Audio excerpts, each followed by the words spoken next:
Hello, this is Fizsplat, and sorry, that so scared me, that music then. It was like a boom. Sorry, that just ruined my introduction.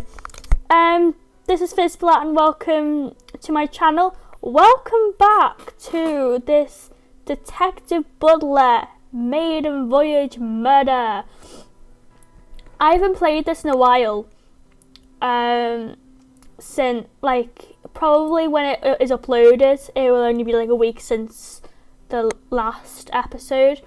But for me, it's been like a couple of weeks. So I do remember what happened in the last episode. Is that Gilligan? Is it Gilligan the son or the dad?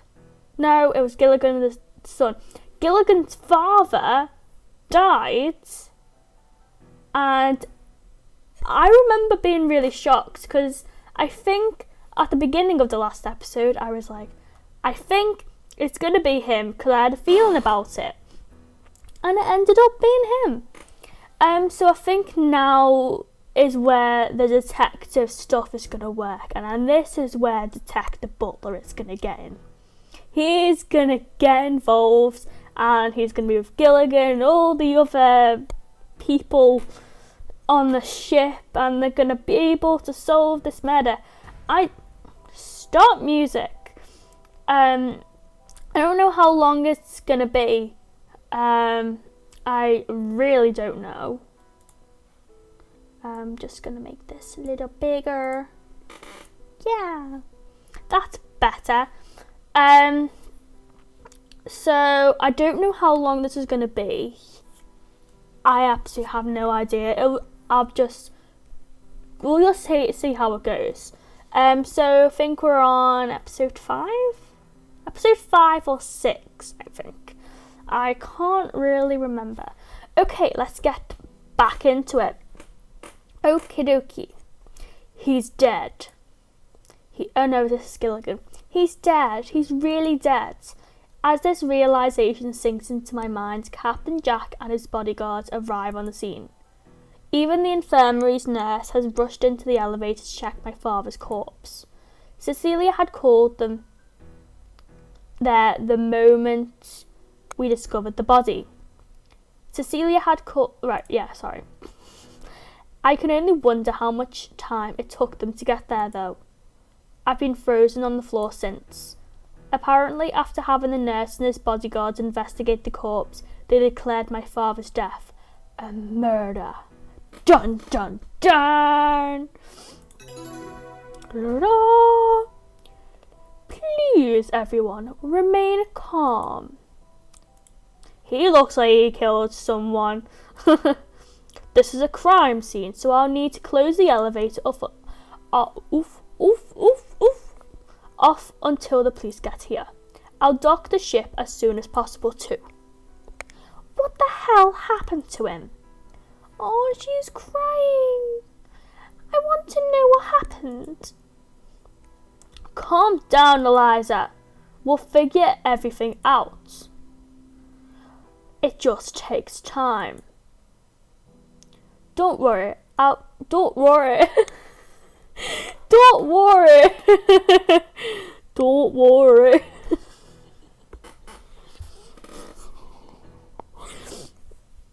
I'm okay now. I'll keep everything under control. Oh my goodness. If word gets out too quickly, the whole ship will be in a panic, and I'd rather avoid that. Where's the key? I have it. I finally stand up facing the captain. Gilligan! Gilligan! Return it to me right now. I must preserve the scene of the crime for the police. Right. Good on ya. Yeah.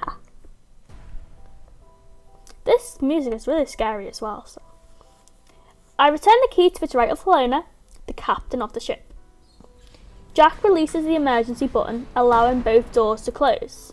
He then inserts the key into the lock, turning it to lock the door. Lock the elevator in place. Until the ship docks, I'll be holding on to this key. The elevator is off limit until then. But will everyone be safe?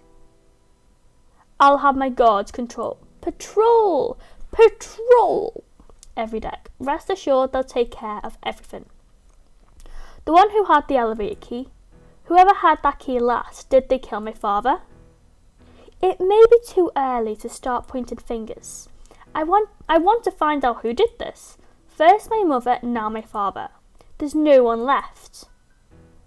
I can't let this criminal go unpunished. Come on, Detective Butler.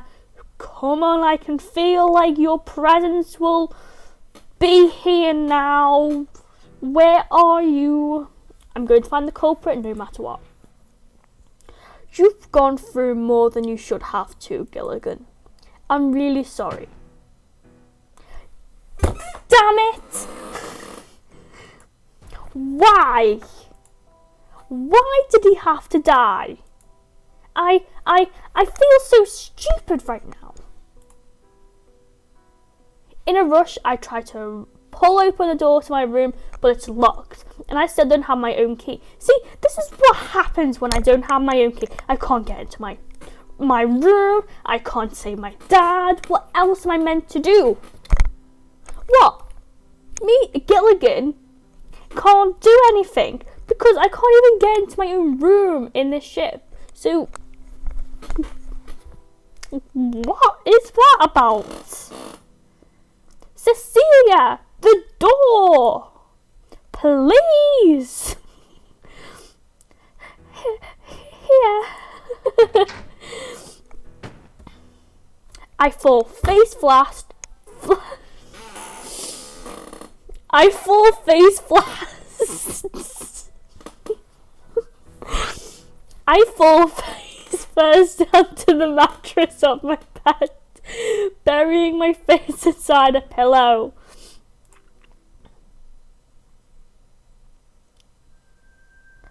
Why? Why does it always have to happen to me? Why aren't my parents alive? I don't know. It's because you didn't have your damn key. I know the parents have to die eventually, but isn't this just too soon? Can I just lie here on this bed from now on? Do I really have to get up and face the facts? When people are confronted with truths they can't handle, they try to run away from them as fast as they can. It's the immediate response of human nature. Isn't that what Butler said? Yes, where is he? He's the detective. I just can't confront this truth. I've dealt with it before, right? Losing a parent isn't anything new to me. And yet I still fear it. That's because your mother wasn't murdered, was she? Maybe she was. I can't remember. I can't remember how she died, or did we not even find out? Or was she sick? She was either sick or murdered, but I don't think she was murdered. I can't remember.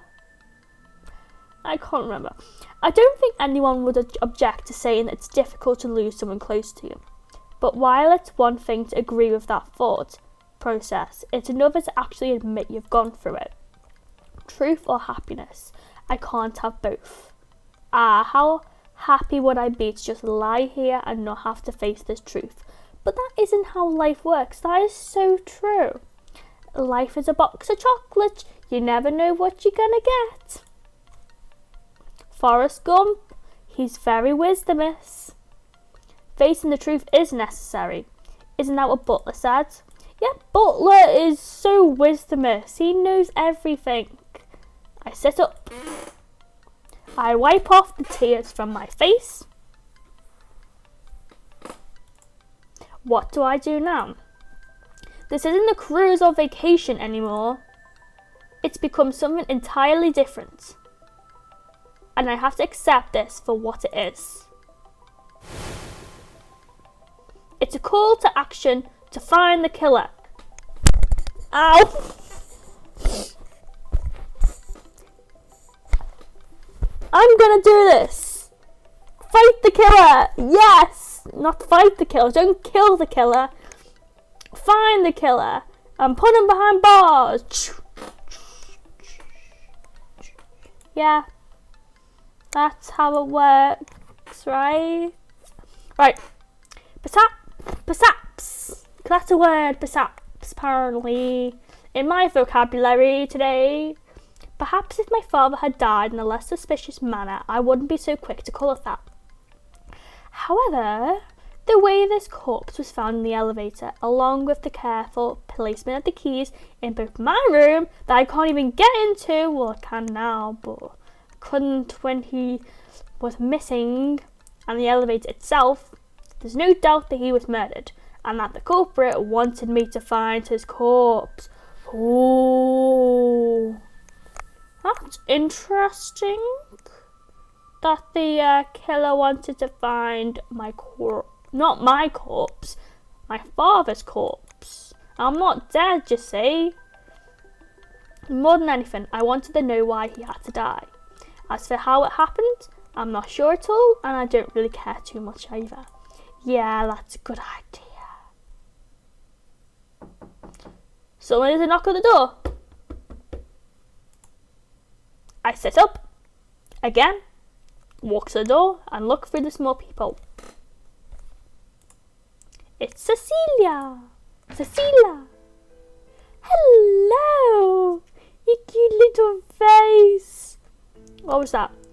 Gilligan, you seemed upset, so I thought I'd yeah, I'm upset. What does it matter to anyone? Is there anything I can do for you? I just want to help. I don't know. Cecilia steps inside despite my uncertain remark.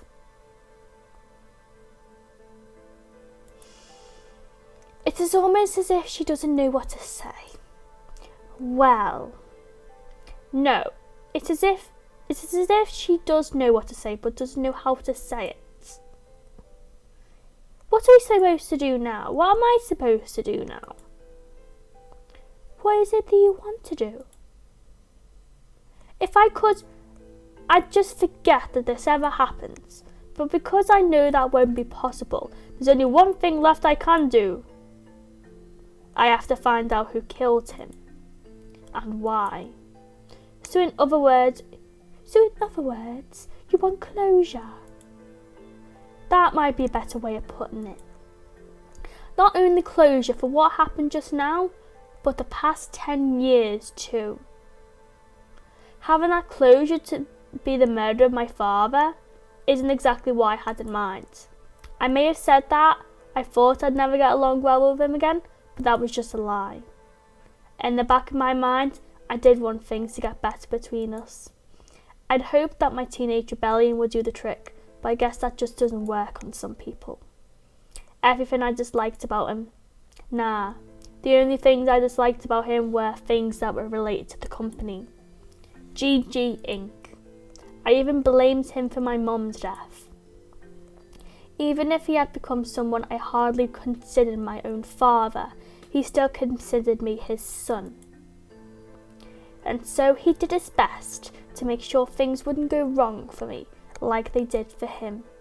Back when my father was a kid, his family were very poor. He must have hated that.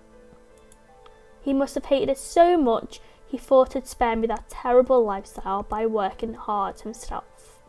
In that case, it's horribly ironic that I never accepted his way of affection for me. And now it's too late to do anything about it.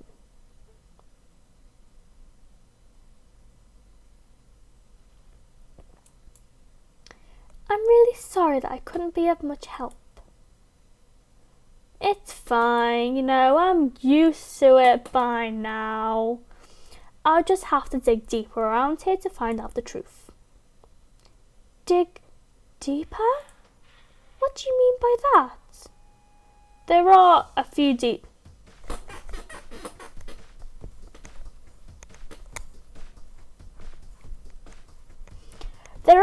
details about this whole thing I find kinda strange.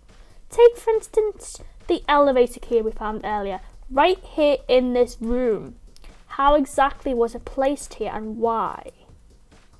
There are really only 2 people who could have placed it there. Here. It had to be someone who had a way to get into this room. It was either my father or it was you. Well, I came by your room just before 2 o'clock to clean, while the 2 of you were away. I didn't see that key anywhere. So if the key had been left in the room, it must have been after 2 o'clock. Wait a minute. I came by around that same time. Did you hear somebody knock on the door while you were cleaning? I did. And I got really scared, so I hid inside the closet until they left. Was that you? If you hadn't been such a scaredy cat, I could have gotten inside my room a lot sooner. Oh well, there are more important things to think about right now. Sorry. Anyway, I find that elevator key to be really out of place. Who would have left it inside my room and why? Was it my father? I suppose he's the only one who could have, right? Only he had a card key into the room. But if he's the one who placed the elevator key, then how could we have found him dead inside the locked elevator? He must have been alive when the key was placed in here, but dead by the time it was used to lock the elevator. But that doesn't make any sense at all. It's a pair of ducks. That's a weird analogy, Cecilia. You mean a paradox? Yeah. What did you think I said? No matter how she pronounced it, Cecilia was right. This was a paradox. We had found the elevator key inside this locked room, but we'd also found the only other key to this room inside the locked elevator. I don't think Cecilia would really be involved in something like this. No, she's too innocent. She's a little kid. But she does come up as a very likely suspect. At the very least, she had access to a MasterCard key, and she could be lying about not placing the elevator key too. But I'm willing to believe her, so we're not left with too many options. Like I said, the only other person to have entered the room at all could have only been my father. That is, unless his key had been taken from him. Ooh. Maybe I'm getting somewhere. My father said he'd returned to the room by 2 o'clock, but clearly he hadn't. Perhaps that was because he had already been killed by that time. Once dead, the killer easily took his key and used it to enter the room. So really, it could have been anyone. You mean, if we think about who could have entered the room, we're also thinking out who killed your father. Who has time to sit back and wait for the ship to reach land? With my father's killer on board, I have to take some action. If you think about this hard enough, we can catch the culprit before they can get away. I take out a pen. Pen. I have a pen. Here. I have a pen. Just get it. Here. I have a pen. I have a pen. And I'm going to write some stuff down.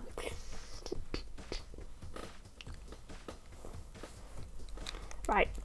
Not going to waste ink. I'm a little obsessed with pens. Don't like things left like this. Put the lid on. Like that. Make sure the lid's on. Yeah? Because if I see people no lid on pens, I freak out. Okay, back in. Take out a pen and start drawing on some nearby stationery. Let's consider this to be a diagram of my room. Room 503. The elevator's key was found inside of it, like so, just after 7 p.m. That's a whole 5 hours since Cecilia had last entered the room. And one of the 2 keys to room 503 was found inside the elevator alongside my father's corpse. But the problem is that the elevator was locked prior to this fact. We have to ask the question, how is this possible? Crossing off Cecilia as a suspect only leaves my father's key as a means of getting into room 503, but it is locked inside the elevator. And the elevator's key was locked inside room 503. Together, these 2 locked rooms form an even greater mystery than they could alone. Simultaneously, locked rooms, with each room's key locked inside the other. Is this really what they call an impossible crime? Perhaps there is a simple way around this paradox that we hadn't yet considered. Well, there's only one way around it. The culprit must have used a different key to enter room 503. That is, they used your master key. Oh, I knew you'd suspect me at some point. I don't know what to tell you, but I know for sure I didn't have anything to do with this. No, I mean, just because it was your key, that doesn't mean you're the culprit. The real killer would need to steal your key, use it, and then return it to you, so that we could discover the crime in the first place. Oh, I see. But how could anyone steal one of my keys without me knowing? And it's not like I could easily misplace it, like my metal keys. It's kept in my shirt pocket behind my vest. Cool. I guess it would be obvious if someone had tried to steal it from you then. Yeah, I don't think that would work at all. I'd notice right away. Instead, let's try looking at it from the other way around, starting with my room and then going to the elevator. In that case, the solution makes a lot more sense. The culprit first approaches the elevator, unlocks it, but doesn't leave the key inside yet. The culprit merely presses the button to hold the elevator doors open. They leave the elevator key in my room and then go back to the elevator, which was held upon the first time. The whole time. I don't know, was it the whole time or first time? I don't know. Ah, now that's clever. But I think there's something wrong with it. What's wrong with that solution? Doesn't it work out nicely? Well, when you found your father, you had to unlock the elevator, right? The elevator's door doesn't lock automatically. So it's not like they could just let the doors close and expect the elevator to lock itself. Oh. The very fact that I was able to unlock the elevator meant that it had been locked in the first place. Combined with the fact that the door can't lock on its own, my theory fails to hold up. Darn it! This really is an impossible puzzle. Detective Butler, you need in. I told you, it's not as easy as it seems. There was, of course, still the possibility that Cecilia herself had been the one to commit the crime using her own master key. But I really don't want to believe that. Don't believe that for a sec.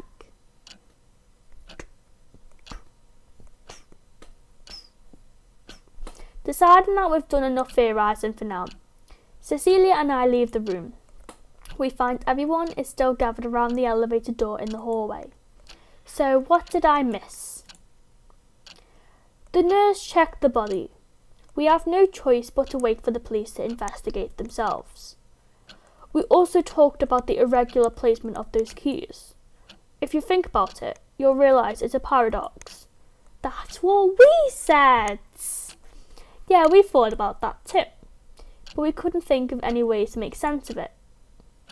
You're free to speculate all you want, but the ship is set to return to land in a few hours, so it won't be long. Well, perhaps three heads are better than one. Eliza came up with an interesting solution, if you'd like to hear it. That's right. There's no reason to hide it from you either. So I'll tell you right now what we're thinking. Gilligan, you and that maid, you two killed Galvana together. What?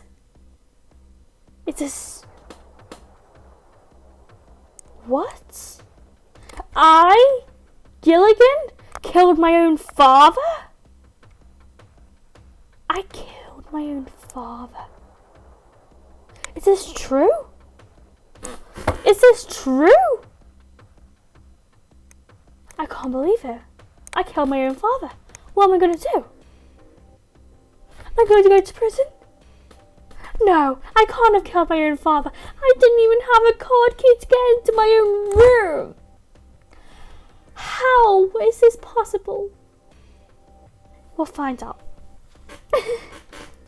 What? That's not true at all. You're suspecting me of killing my own father? It's no secret that you didn't like him. Your motive was greed because you obviously had the most to gain from his death. Inheriting his fortune would be the best reason to kill him. I can't believe you're saying that. You'd think that. And you know how you did it? After easily luring your father to the elevator, that maid helped you create the closed room paradox by giving you her master key. I'm not even giving her the right voice. Sorry, Gilligan. I didn't want to believe it. But it does make a lot of sense, doesn't it? Gosh.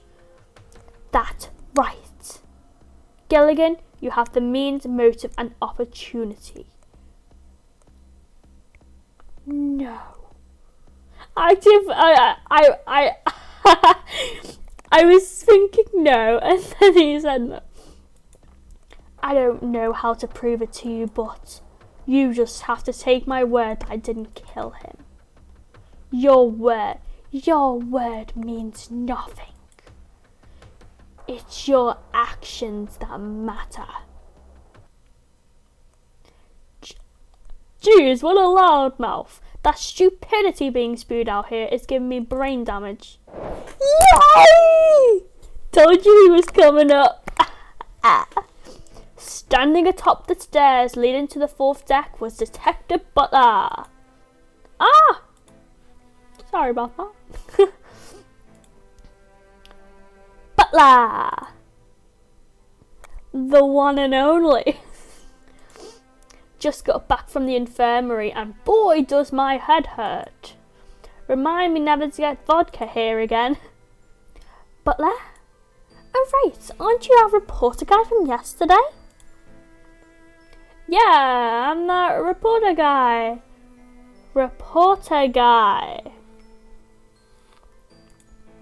And I've been listening in for a while now. Galvan is dead and you're suspecting Gilligan? How dull.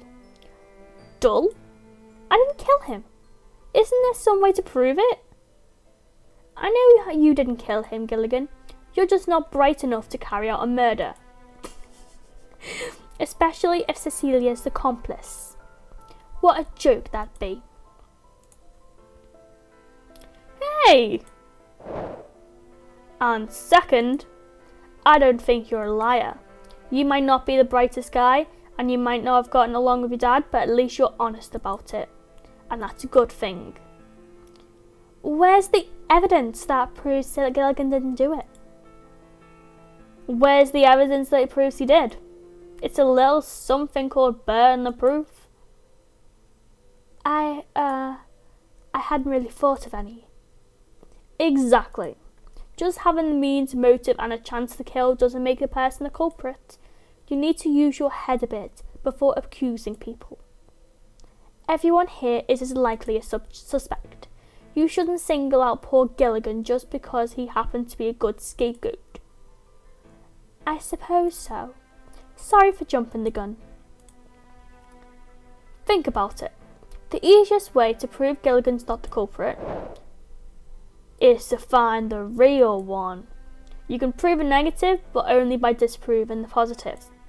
Get it? That's some twisted logic, but I like it. Of course you like it. Everybody likes my logic. Anyway, that's all there is to it. Ciao. That's it. The detective passes through the hall, walking at a brisk pace towards his room. Wait! Don't go! You're the only person who can solve this. You're a detective, right? Now, there's a killer on the ship, and if we don't do anything, more people will end up dead. I only take cases that interest me. Sorry, but this just sounds boring. A wealthy CEO getting killed on his vacation is pretty cliche. It's too dull. Not worth my time. sorry. Well, what'll it take to get you interested? What's an interesting case for you? Don't know. Got any ideas? Butler continues walking towards his room, calm and collected. What about being a journalist? Wouldn't this be a good story? I don't like publicity. Maybe I'll report about how the crime happened, but I'd never say that I solved it. Brings too much unwanted attention from idiots like you. How do you expect to become the world's greatest detective if you don't take any cases? They can't always be interesting, you know. You really want me to help you out, huh? What's the deal? Why do you care so much about solving it? Because he's my father. And I can't let the criminal go unpunished. But you're too stupid to solve the case, so you want me to do it for you. Is that right? How am I supposed to? The key to the elevator was found in my room, which was locked, and the key to my room was found in the elevator. Paradox. It's a paradox and an impossible crime.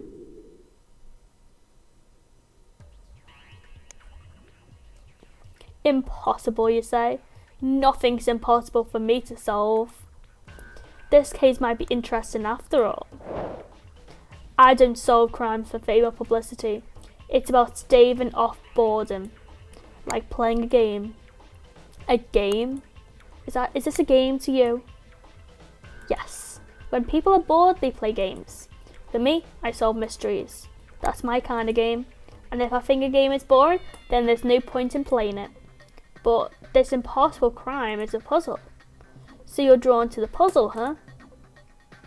If you've ever read a Golden Age mystery novel, you'd actually know that the big names back then considered their books to be puzzle games between author and reader.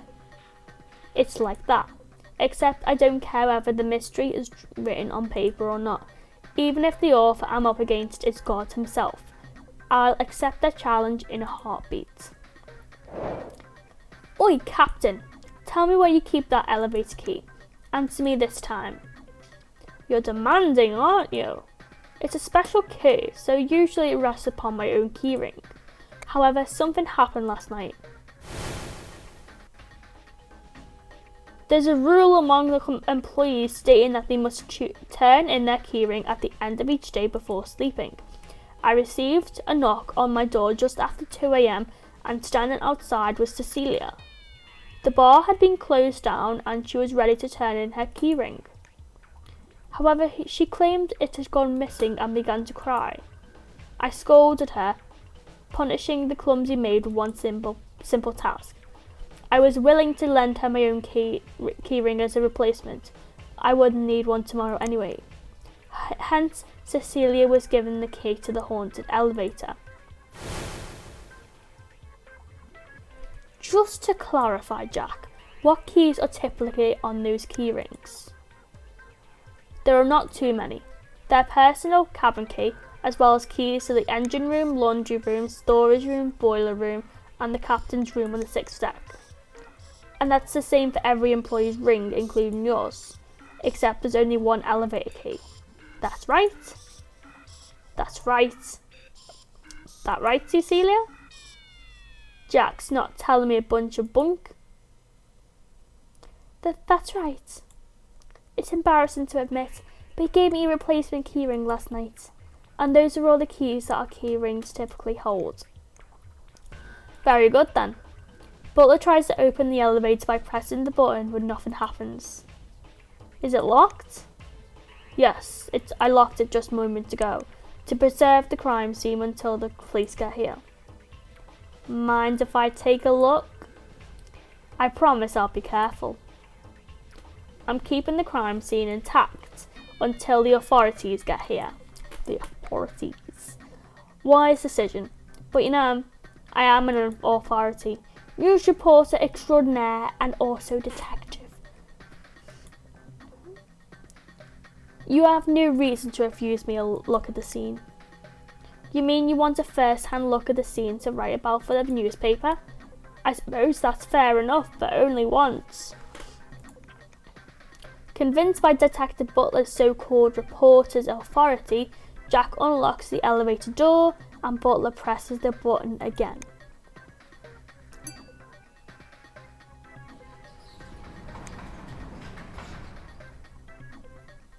The inside of the elevator is still decorated with blood. Butler nonchalantly steps inside, pressing the button to keep the doors open. He then approaches my father's corpse, bending down to examine it in detail. So this is the guy, huh? Shame we never met while he was alive. Butler looks near my father's hand, noticing the card key on the floor. So this is Galvano's key, and there's some spilled blood nearby. Possibly a dying message? What's it say? SOS, as in distress signal, save our chip? Butler takes a look at my father's corpse once again. This time, he inspects the wounds, trying to ascertain the cause of death. Cuts. You can see his shirt's a bit torn up. Stab wounds all over his chest. Looks like his head got the brunt of it though. So the murder weapon was something sharp, like a knife. Like, there were plenty of those in the dining hall, so someone could have easily taken one. No. Glass. Butler points to the floor. Looking hard enough, I can see bits of glass scattered around. So he was cut with something made of glass. His head's also a bit bruised up in addition to the cuts. Blunt trauma, as they call it. Not sharp like a knife at all. Let's see. From the way he's lying on his side and the location of the wounds, I can reconstruct what happens. Galvano was killed in here. Smacked against the head with something made of glass. It shatters, he gets slammed against the wall and falls over. The glass flies everywhere. The culprit stabs him repeatedly. Then after losing enough blood, he dies. But not before writing down a call for help. Yeah, he was killed in this elevator. No question about it, but that's all. So it looks like I'll have to do some investigating. The crime scene was a good start, but it's time to find some new evidence. So that's everything we can learn from the elevator itself. Rest in peace, Dad. Oh. After Butler and I step out of the elevator, Jack closes its doors one final time.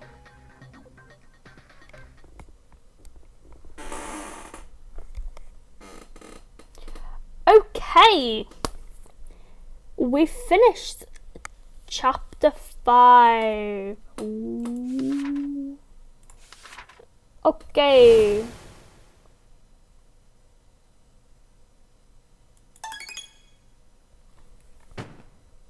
Okay, I'm going to leave this episode here. Again, like I said this morning, at the beginning of this episode, I don't know how long it's going to be, but I'm just going to continue this because I'm really enjoying this story and I'm hoping you guys are too. But can you leave a like? Please subscribe if there are any games that you want me to play other than this. Or if you don't like this, or you might like this, please just comment down below. I really like to know what you think about what I'm doing and stuff like that. Because on my channel, I really am really interested in your comments and what you like and what you want and stuff like that. Because then that'll allow my channel to grow. Because even though I've just started, I really want to build this channel and it all starts with you, really. So thank you again for watching this video and I will see you in the next one then. Bye!